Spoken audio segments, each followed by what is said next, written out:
자, 오늘은 여러분이 가만히 있으면, 그러니까 투자를 하지 않고 뭐 현금만 가지고 있다든지 아니면 내구재 같은 어떤 자산, 예를 들어 가구라든지 자동차라든지 이런 것만 가지고 있으면 왜 벼락거지가 될 수밖에 없는가?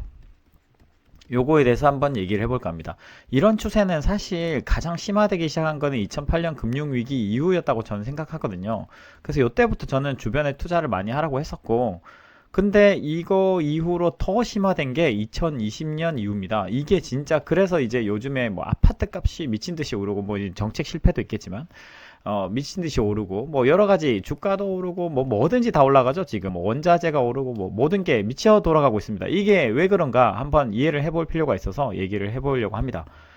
자, 그러면 좀 약간 역사 얘기를 해야 되는데 이 예전에 사회 시간 같은 데에서 배우셨죠? 인플레이션은 항상 양의 값을 가진다. 요즘엔 이런 교육을 하는지 모르겠는데 제가 옛날에 배울 때는 그랬어요. 그래서 이거 당연한 건가? 근데 이게 약간 궁금합니다. 왜 인플레이션이 양이지?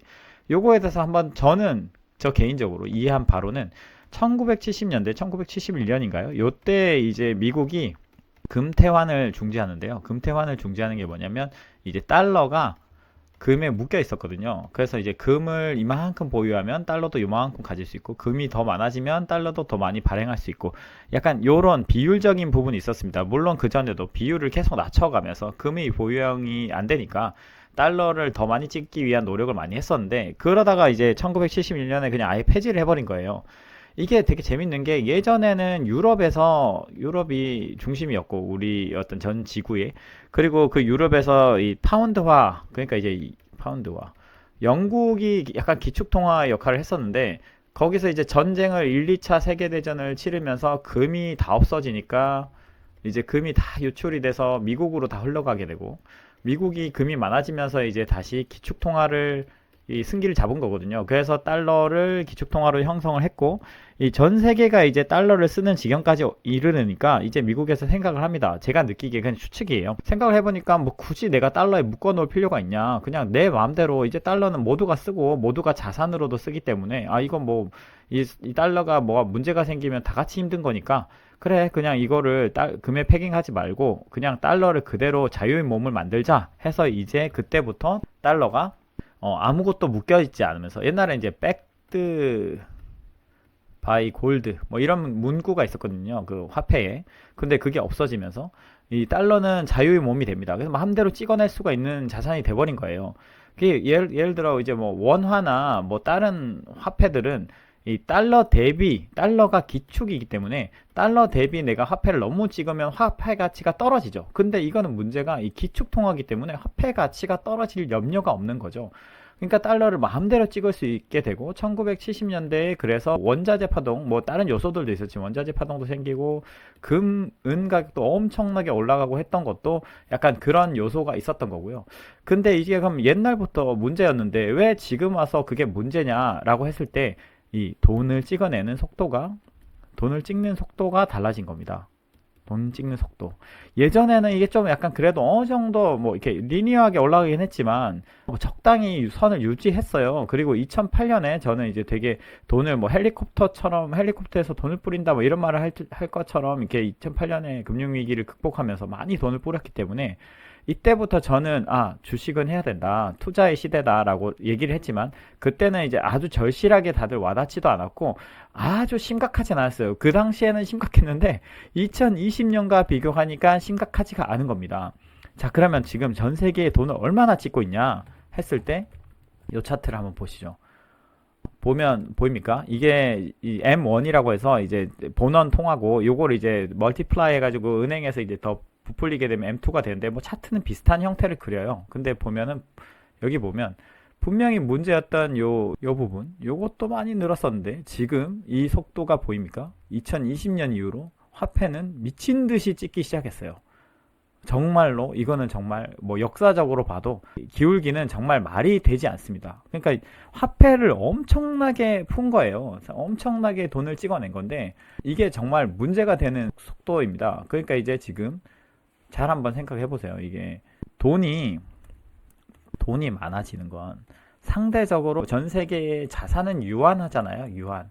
특히 유한 자원일수록 뭐 유한하지 않은 예를 들어 면하다, 카툰이다. 그러면 이거는 사실 뭐 농사 더 해가지고 비율적으로 더 농작지를 늘리면 다시 이거는 공급량이 늘어나죠. 그래서 가격을 잡을 수가 있어요.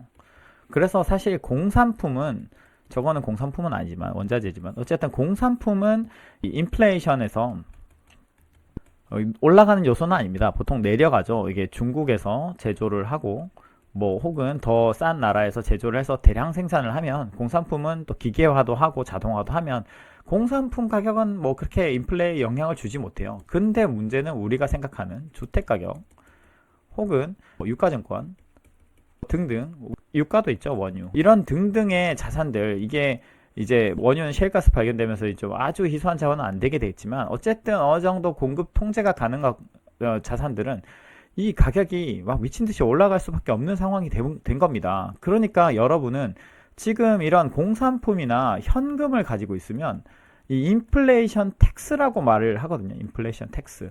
그러니까 내가 가만히 있으면 내 돈을 누가 뺏어가는 거예요. 그 누가 뺏어가냐? 전 세계에 돈을 찍고 있는 정부들이 사실은 뺏어간다고 볼 수 있는 겁니다. 그래서 내 돈이 뺏겨서 이 뺏긴 돈이 주식으로 치면 유상증자를 계속하고 있는 거죠. 그게 맞는 표현인지 모르겠지만 제가 느끼기에는 그렇습니다. 그러니까 가만히 있는데 나의 어떤 화폐 가치는 계속 떨어지고 있는 거죠. 그렇기 때문에 제가 항상 누차 말해왔고 지금도 말하듯이 현금이 점점 가치가 떨어지고 있기 때문에 그거에 대한 대비를 해야 되고 그렇기 때문에 여러분들이 투자를 해야 되는 겁니다.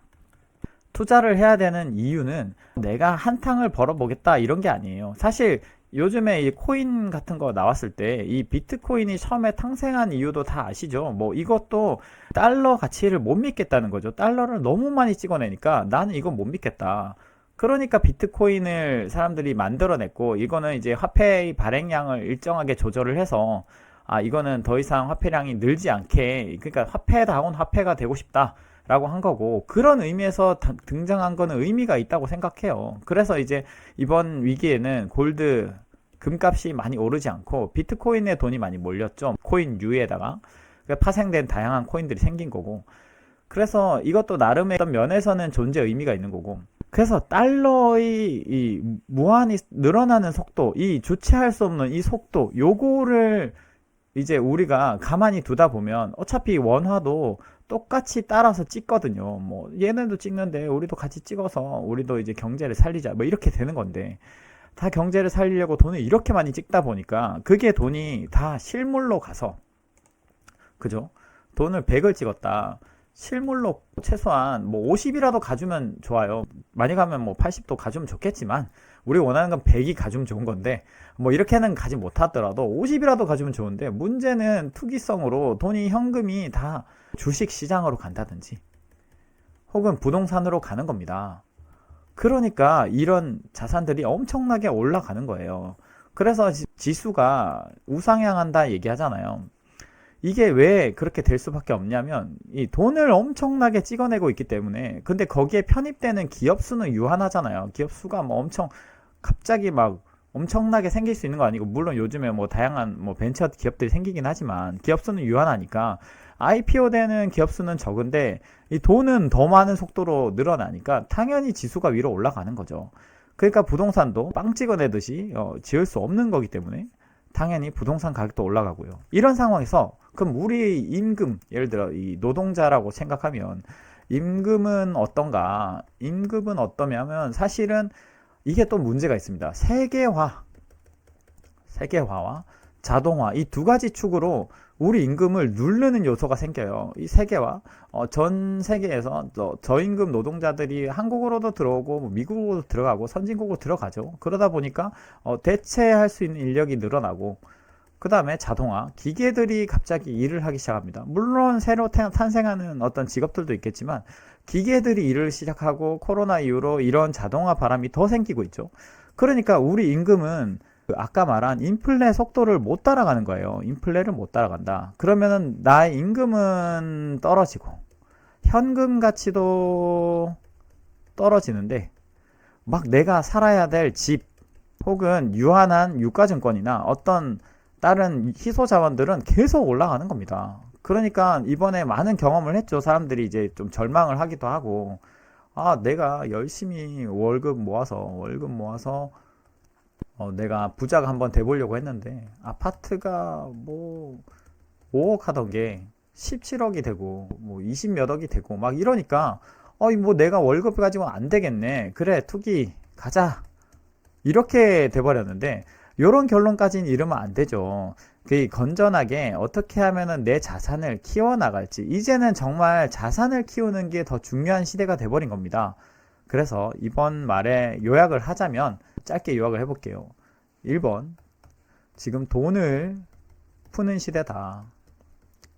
그렇기 때문에 이거는 희소 자원, 그리고 우량 자원, 우량한 자산, 이런 거 가치는 계속 올라갈 수밖에 없다. 그렇기 때문에 여러분들은 3번, 이런 데에 투자를 해야 내 자산을 키우거나 최소한 보존을 할 수 있는 거죠. 보존.